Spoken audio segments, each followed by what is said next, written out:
साथियों, आइंस्टाइन बहुत बड़े वैज्ञानिक थे। एक बार उनसे एक माँ ने पूछा कि मैं भी अपने बच्चे को आपकी तरह महान बनाना चाहती हूँ। तो आइंस्टाइन ने उत्तर दिया कि आप अपने बच्चे को कहानी सुनाइए। तो माँ ने कहा कि बच्चे को कितनी कहानी सुनाऊं?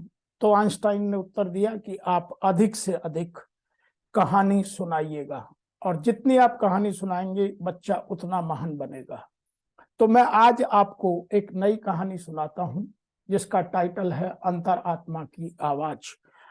हमारे दार्शनिक, चाहे सुकरात हुए हों, टॉल्स्टॉय हुए हों, गांधी हुए हों, विनोबा हुए हों, विवेकानंद हुए हों, सबने यह स्वीकार किया है कि हमें अपने अंतरात्मा की आवाज को सुनना चाहिए और उसी का अनुसरण कर अपने जीवन में पालन करना चाहिए। कहानी कुछ इस तरह से है कि अंश ऐसा बच्चा था कि जो अपने माँ बाप का इकलौता था और दोनों ही उसे बहुत प्यार करते थे। उसका लालन पालन बहुत प्यार से हुआ। वह पढ़ने लिखने में बहुत होशियार था, होनहार था। पढ़ाई में उसने समय पर बीटेक पास की, लेकिन बीटेक पास करने के बाद उसको उसकी इच्छा अनुसार जॉब नहीं मिला। वह धीरे धीरे जॉब की तलाश में इधर से उधर घूमते घूमते गलत संगत में पड़ गया। वह अपने बीटेक होने की जो क्वालिफिकेशन थी उसका मिसयूज करने लगा। वह लोगों के अकाउंट हैक करता और उनसे पैसे निकालता। वह समाज में एक भद्र मनुष्य की तरह रहता, अच्छी गाड़ी में चलता, अच्छे कपड़े पहनता, अच्छे होटल में खाना खाता। लोग यही सोचते कि यह नौकरी तो बहुत छोटी करता है, लेकिन इतना पैसा कहाँ से आता है। धीरे धीरे उसका मन भी उसे कचोटने लगा। उसके माँ बाप ने उसकी शादी कर दी। वह एक बार अपनी बीबी और बच्चों के साथ हिमालय में भ्रमण के लिए गया।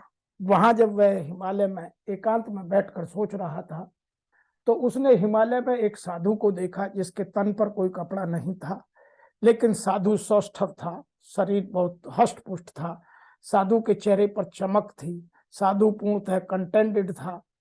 तो उसने साधु से पूछा कि आप इतने खुश क्यों रह रहे? साधु ने अंश को उत्तर दिया कि मैं सदैव अपनी अंतरात्मा की सुनता हूं और मैं वही करता हूं जिससे समाज का कल्याण हो और मुझे खुशी मिले और किसी का अहित न हो।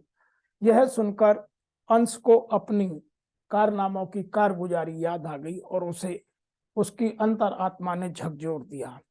वह अंदर से टूट गया कि मैं तो सदैव गलत काम करता हूं, लेकिन उस दिन उसकी अंतर्मा जोर कर यह समझने के लिए मजबूर कर दिया कि अब गलत काम नहीं करना है।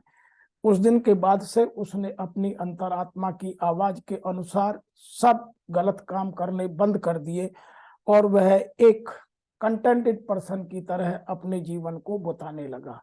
इस कहानी से हमें 4 शिक्षाएं मिलती हैं। हमें सदैव अच्छी संगत का ही वास करना चाहिए, क्योंकि गलत संगत में पढ़कर हम गलत काम करने में देर नहीं लगाते हैं। नंबर 2, हमें अपने जीवन में उन लोगों की सलाह पर अवश्य ध्यान देना चाहिए जो हमारे वेल विशर हैं, जैसे माता पिता, गुरु या कोई और भी हो सकता है।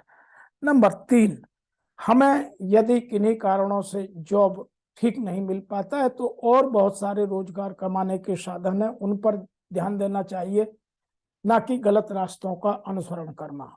नंबर 4, हम जीवन में सदैव कंटेंटेड रहने की कोशिश करें, क्योंकि आवश्यकताओं की पूर्ति बड़े आराम से हो सकती है, लेकिन ऐशो आराम को कभी कोई पूर्ण नहीं कर पाया है।